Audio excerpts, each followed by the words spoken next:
Amen. Quand tu rêves toujours des choses passées, mon frère, ma soeur, dans ta vie présente ici, tu ne vas pas prospérer. Tu ne vas pas prospérer. Tu ne vas pas avancer. Amen, amen. Rien ne marchera. Après beaucoup d'années, ils ont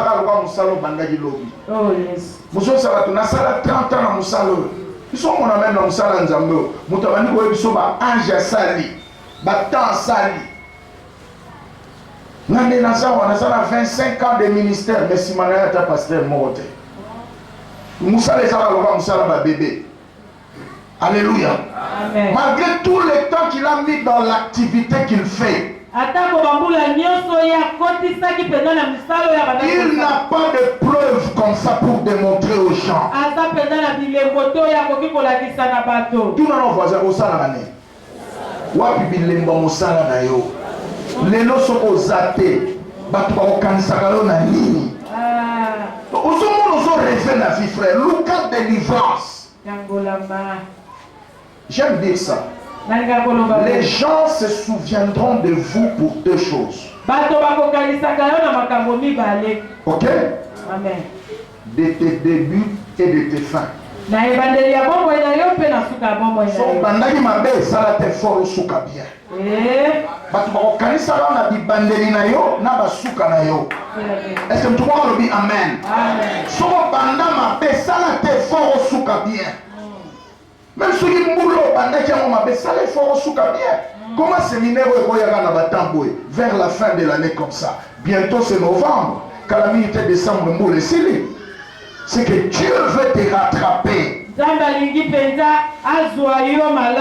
J'attends quelqu'un dire amen. Amen. Les hommes se souviendront toujours de vous pour deux choses. À gauche, de tes débuts et de tes fins. À droite, des solutions que tu auras données et des problèmes que tu auras créés. Alléluia. Amen. Toujours pour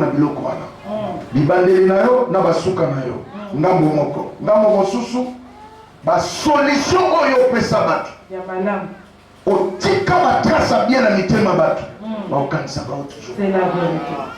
Est-ce que tout le monde le dit amen? Amen. Même quand David a Zoroba, j'habiterai tous les jours dans la maison de l'Éternel. Oui, le bonheur et la grâce m'accompagneront tous les jours. Et j'habiterai tous les jours dans la maison de l'Éternel. Comment il va habiter tous les jours dans la maison de l'Éternel?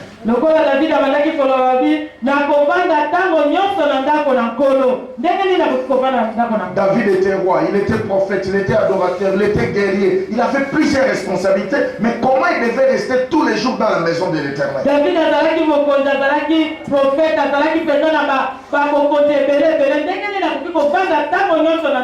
c'est par ses actes, par ses œuvres. Amen, amen. Tout le monde voit ces églises où il y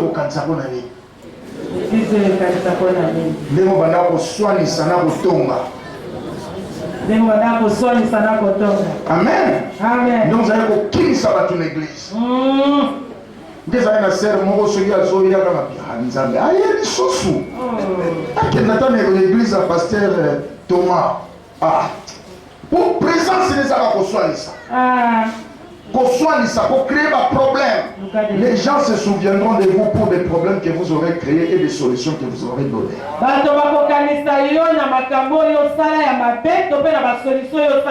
Mais soit quelqu'un comme David dit j'habiterai tous les jours dans la maison de l'Éternel par mes bonnes œuvres. Amen, amen, amen.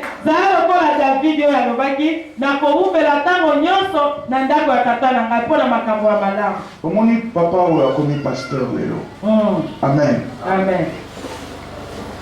Depuis na motema na ngai motuna liboso na yana tuna vana kota na ndako pasteur.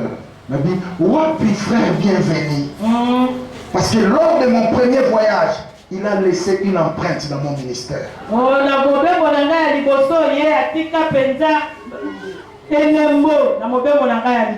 C'est lui qui m'a acheté les billets. Et j'ai dit à Dieu, souviens-toi de ce frère. Et aujourd'hui, il est devenu pasteur. Je vais encore le bénir avant mon départ. Tout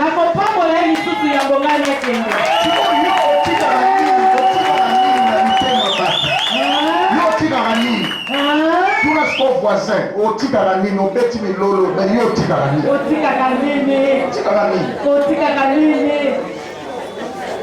Allez. Les bonnes œuvres parlent, l'obata papa nabino. Il y a tika maté à mon église nanga, les bonnes œuvres parlent. Si vous avez besoin de papa, ok, papa, pasteur, les bonnes œuvres parlent. Atika maté à mon sous, ne néglige pas tes songes. Si vous avez besoin de papa, osana pasteur, ne néglige pas les songes.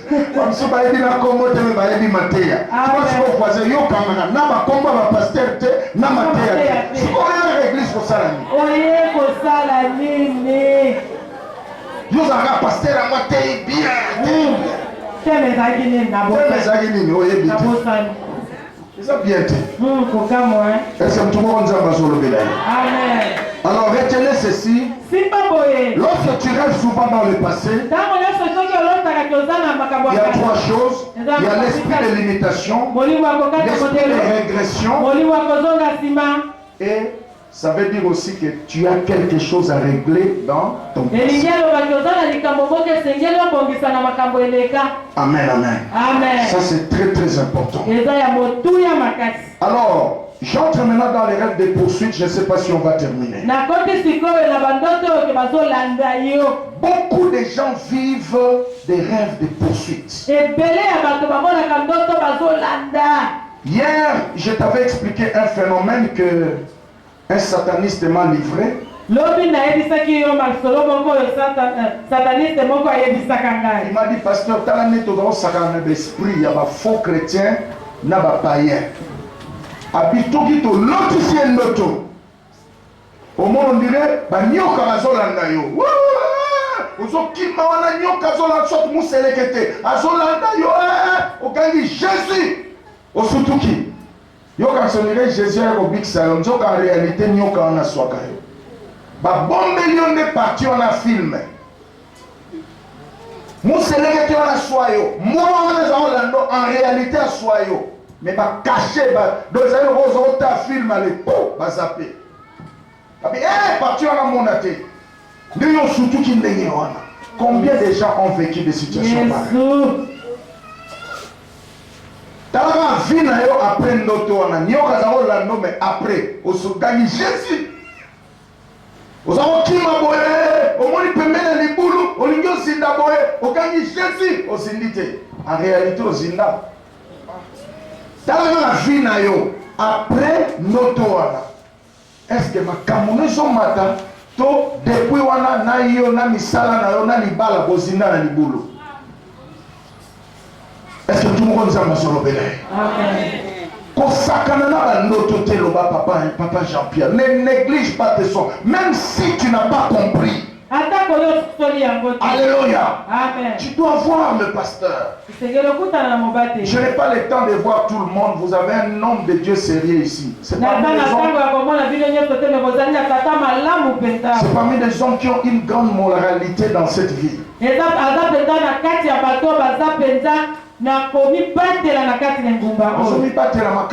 Amen. Est-ce que tout le monde dit amen? Amen. Vous avez un bon pasteur. Moi je vous prêche des choses, mais si ça demande de les voir, n'hésitez pas de le faire. Et ça va défendre sur ce les gaga mais monsieur ce senga okuta nana papa au solo li. Oui papa bilo wana to pasteur a été évangéliste a été qui t'a point x y z non moi la batu bazo koma. Bah pour on est concerné vie na obi atato samela mais nazoka kinyate. Alléluia. Amen. Tu viens les voir. Je ne peux pas comprendre yo mundi mobimba lelo to na 10e mois to ke 11e mois na no kota na bureau pasteur. Donc si on est aussi là non so la pasteur makam na ote. O ko réussir nini. Or la Bible dit confiez-vous à l'Éternel vous serez affermis. Et à ses prophètes, à ses serviteurs, vous réussirez.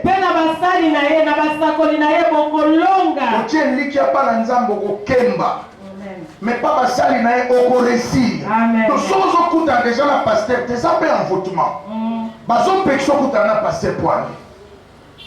Tout on en voisin, bazo pexo kuta na pasteur poani. Et pourtant vie ne s'otambola malam. Ozo bela mingi.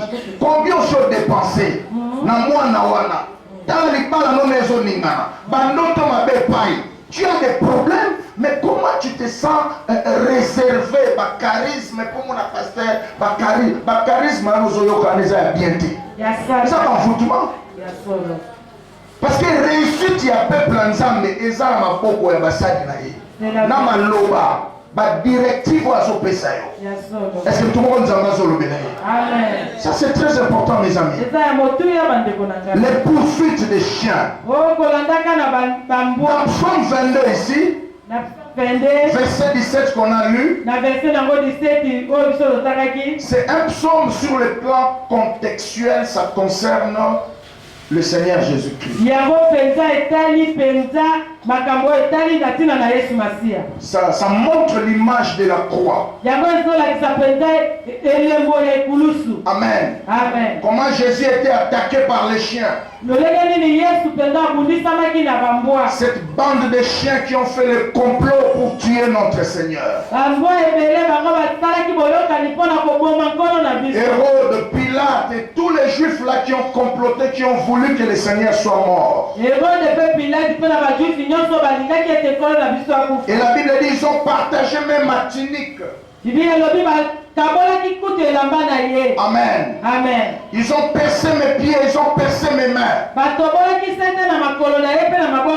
Donc tout ce que Psaume 22 relate ici, ça concerne Jésus. Et j'attends quelqu'un dire Amen. Amen. Et j'aimerais prendre cette histoire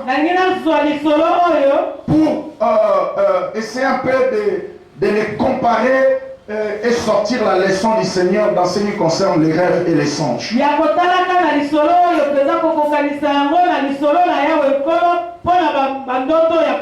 Au verset 21, il dit protège-moi contre les pouvoirs des chiens. Frère, les méchants nous envoient des chiens. Certains sont mordus par des chiens.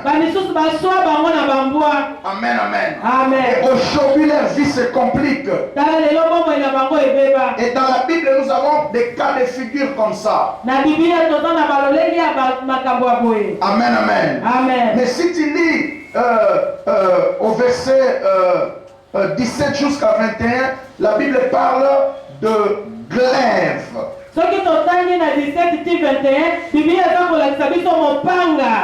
Protège-moi contre les glaives de méchants. Amen, amen. Amen. Or, l'épée, c'est l'image de la parole. Amen.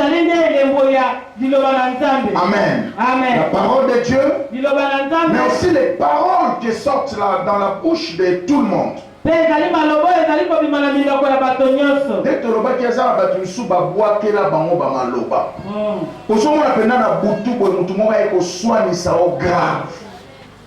c'est que vie n'a pas poursuivi na bamaloba mabe. Est-ce que tout le monde a dit Amen? Amen. Les méchants jettent des glaives contre moi. Protège-moi de ces choses. Amen, amen. Amen. Alors ici, j'aimerais expliquer 5 cas de figure et nous allons prier.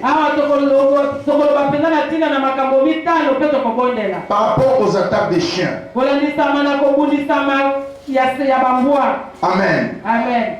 Premièrement, être mordu par les chiens, ce sont des attaques de la sorcellerie. Quand tu rêves que tu es mordu par un chien, tu es mordu par un serpent, amen. Amen. Tu es poursuivi par un animal, ce sont des attaques de la sorcellerie. N'oubliez pas les fondements que j'avais posés. Amen. Amen. Chaque fois que tu rêves un rêve des attaques, ça veut dire que Dieu t'interpelle à un combat spirituel imminent.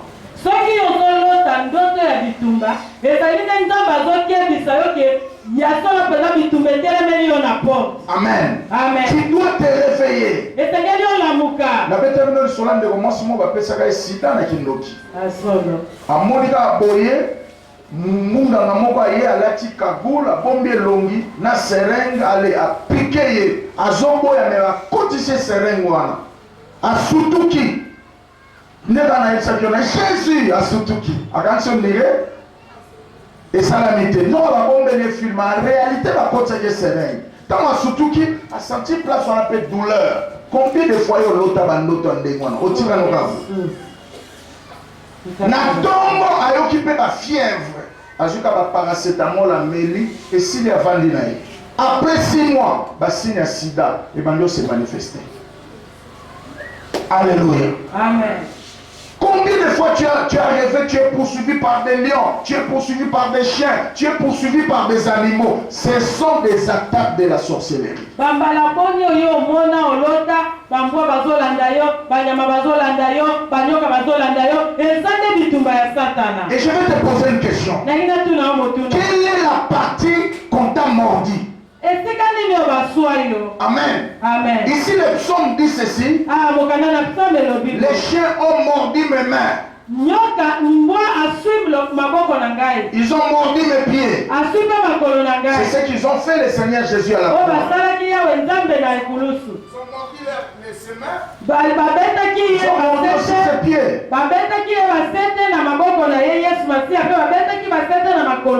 Amen, amen. Amen. Alléluia. Or, le main, c'est l'image de l'activité.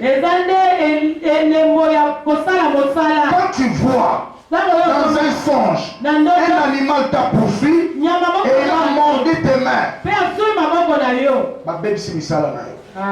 Nous avons remarqué le blocage, le défaite, toutes sortes de pertes. J'avais prié pour un frère comme ça. Alors, dans la PC,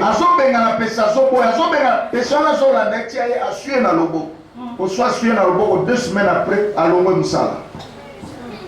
Frère, pour ça, on a parti ni baswayo, parti ni batushayo. Frère, moko boye, aïsana ndoto, mutu mo azo simba batunyo, mais azokima, tia ya simbi na motu. Depuis asimba na motu. Akoma ka soki bakomi pembeni ya session, parce qu'ils étaient étudiants. Pembeni ka session, mutu passe, session koleka, mutu passe ici. Oh yes. Et quand un jour on l'a invité dans une réunion comme ça, j'ai commencé à prêcher. Je n'avais pas encore fini. L'onction de Dieu l'a touché. C'est pourquoi nous avons donné de la binoboyaka en famille. Maransu Tote a se concerné de comment on soit invité à quel nous a sauvé. La Bible dit crois au Seigneur Jésus, tu seras sauvé toi et ta famille. Dieu n'est pas content de te voir seul chaque fois venir comme ça. J'attends quelqu'un dire Amen. Ce que la famille aussi la tête. Si vous commettez 2, 3, 4, vous priez moi, tu connaissez Roger Mingi, tu l'as appelé Thomas, Yoko Pemi, tu l'as Sylvie, tu l'as Marie, Yoko Pemi. Ah oui, c'est ça la sagesse. Parce que yo semble là yo mo c'est que yo do dérange en misa na bango donc minduki na bango nyonso kotala yo. Oh Yesu. Etala yo. Mais ce ko komi belé. Amen amen. Ba ko cible so ye to kunise mi ye to moni okuna na bango attaquer bani ba ko mpe kuna yo ko malo obongi obali mo makamwe fo mwami. Yo sa voisin benga bande kuna na ba réunion. Alors, si on te touche à la main, c'est le travail, c'est l'activité. Si on te touche à la tête, ça dit que ton avenir, ta destinée est détruite. Oh, Nani olota ya simbio na mutu soit nyama moko lekio na mutu ozolongola ye mazolongwa te mais sili wana azolongwa te pese wana azolongwa te depuis afandela kio na mutu. Les pieds. Makolo. Parce que par les pieds que nous faisons le mouvement, nous nous déplaçons. So omoni ombo alandi asio na lokolo nyoka sio na lokolo eloko moko nyama moko ye sio na lokolo c'est pas condamné na vie sur place. Pour bando balokaka place moko vie sur place. Donc on a dans la vie pratique talaka bandoto lota on négligé mais la vie pratique na vous remarquez que makamno mingi beba après bandoto moko lota la vie est sur place. Alléluia. Amen. Il y a certaines personnes qui ont été mordues et touchées dans certains endroits. Moi, depuis quand ma soeur a au coma maladie, makolo. Rhumatisme, à âge déjà à 20 ans. J'avais prié pour une soeur. À 20 ans, comment on fait le rhumatisme? Et donc, on a curé, ils ont aussi fixé. Maintenant, on va l'automne, on papa. Je m'en lota, baso soukola soma kolo quelque part. Na kepe na keba sokoli na makolo. Depuis wana, na lamuka na malili na makolo. Na négligent. Quelque temps après le rhumatisme, ba mfuta on a ndoto. Ba loka on a ndoto. Est-ce que tout le monde va se lever? Ce matin, nous allons prier. Il faut que ces choses s'arrêtent. Amen. Deuxième cas de figure, si tu vois les chiens en train de lécher ton corps. Amen. C'est le démon de la sexualité. On est en train de t'envoûter dans les déviations sexuelles.